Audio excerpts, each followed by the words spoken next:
नमस्कार, मी साक्षी तुमचे सगळ्यांचे स्वागत आहे. तर आज एक छोटासा ब्लॉग तुमच्यासोबत मी शेअर करते. तर तुम्हाला सगळ्यांना माहीतच आहे, मी कोकणात म्हणजेच रत्नागिरीमध्ये राहते आणि आम्ही जिथे राहतो तिथे कातळाचा भाग आहे आणि कातळामध्ये जिथे जिथे डबकाणं आहेत पाण्याची साठलेली, तिथेही अशी सुंदर सुंदर फुलं येत आहेत आणि माझ्या आजूबाजूला जरी तुम्ही बघितलं तरी मस्त अशी पांढरी फुलं आलेली आहेत. परत ही अशी सीतेची आसवं याला म्हणतात. नक्की सीतेची आसवं यालाच म्हणतात काय हे मला माहित नाहीये, पण तुम्ही कमेंटमध्ये नक्की सांगा. तर ही सुंदर अशी फुलं सुद्धा मला मिळालेली आहेत आणि याचा रंग तर खूपच सुरेख आहे. तर चला, माझ्या घरापासूनच जवळच आम्ही नेहमी जिथे चालायला जातो ना ज्या रस्त्याने, तिथे आजूबाजूला कमी घरं आहेत आणि त्यामुळे अशी हिरवळ अशी बघायला मिळते. तर थोडक्यात तुम्हाला हा व्हिडिओ कसा होणार आहे ते दाखवते.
त्याचबरोबर ही लव्हेंडर कलरची अशी छोटी छोटी फुलं सुद्धा इथे आलेली आहेत.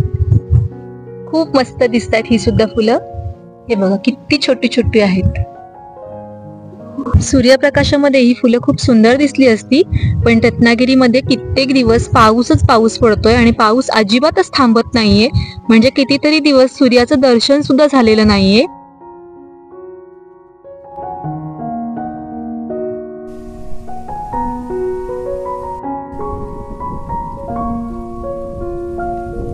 आणि हा कातळ असल्यामुळे जिथे खड्डे आहेत ना तिथे असं पाणी सुद्धा साठून राहिलेलं आहे सगळीकडेच.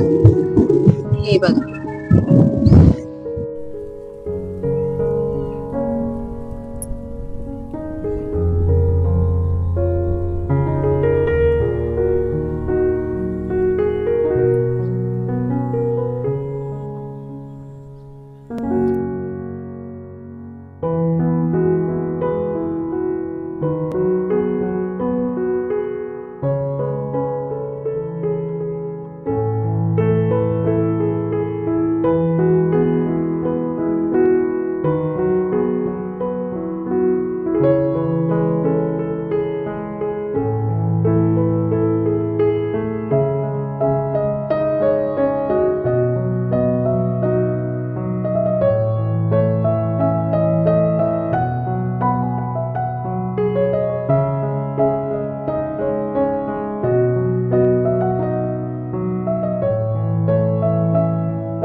तसं तर आम्ही जिथे राहतो त्या गावाचं शहरामध्ये रूपांतर व्हायला लागलेलं आहे एक मोठी कंपनी आल्यामुळे.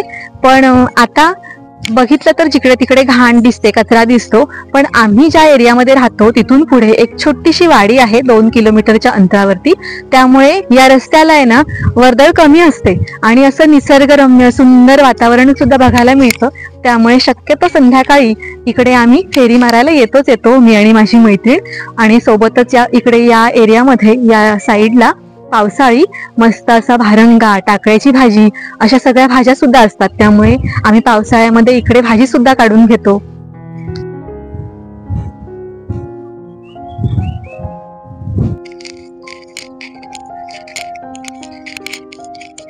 आणि हे बघा माझ्या मागे ही वाऱ्यावर मस्त अशी डुलणारी शेती सुद्धा दिसतीये.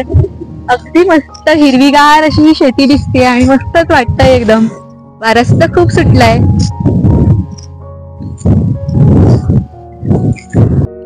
आम्हाला लहानपणी आहे ना त्या अशा छोट्या छोट्या वाटेवरून जायला खूप आवडायचं शेतीमधल्या. आणि आमच्या तिकडे तर एवढं पाणी असतं ना शेतीमध्ये. हा इथे कातळ आहे त्यामुळे ना अगदी वरच्यावर माती टाकलेली आहे आणि त्यामध्ये शेती आहे. पण अगदी गुहागरला तुम्ही जर गेलात कधी तर ढोपरभर चिखलामध्ये ही शेती लावली जाते. एवढी माती असते, चिखलाचा भाग असतो. तर इथेही वरच्यावरच शेती लावलेली आहे कारण हा पूर्ण कातळ आहे आणि ही जी माती आहे ती वरती टाकलेली आहे. आणि आता मगाशी म्हणाल्याप्रमाणे जे इथून आमच्या घरापासून जे 2 किलोमीटर अंतरावरची जी छोटीशी वाडी आहे ती ही आहे संपूर्ण. खूप मस्त अशी निसर्गरम्य परिसरामध्ये ही छोटी छोटी कौलारू घरं आहेत आणि हे दृश्य सुद्धा खूप बघायला सुखद वाटतं. त्यामुळे आम्ही इथपर्यंतच येतो आणि इथून पुन्हा मागे फिरतो.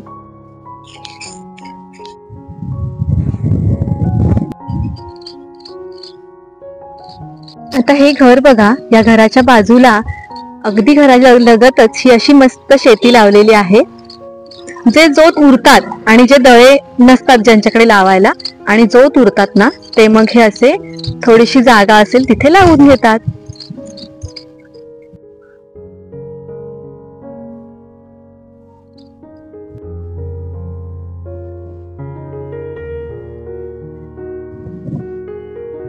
आता हे जे इकडे घर आहे ते सुद्धा बघा, घर अगदी छोटूस आहे पण सुंदर आहे.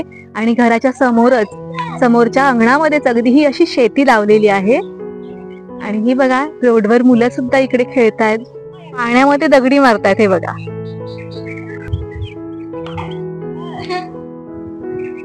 मुलांचा खेळ बघूया. दगडी टाकतायत पाण्यामध्ये. टाका बघू दे. हा बरोबर पडला. नेम चांगला आहे यात.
चला तर मग आजचा हा ब्लॉग मी इथेच थांबवते. तुम्हाला हा संपूर्ण व्हिडिओ कसा वाटला हे मला कमेंटमध्ये नक्की सांगा. आणि माझ्या रेसिपीच्या व्हिडिओ सोबतच असे कोकणातले वेगवेगळे व्हिडिओ जर तुम्हाला निसर्गरम्य व्हिडिओ असे बघायला आवडणार असतील तर तेही मला कमेंटमध्ये नक्की सांगा.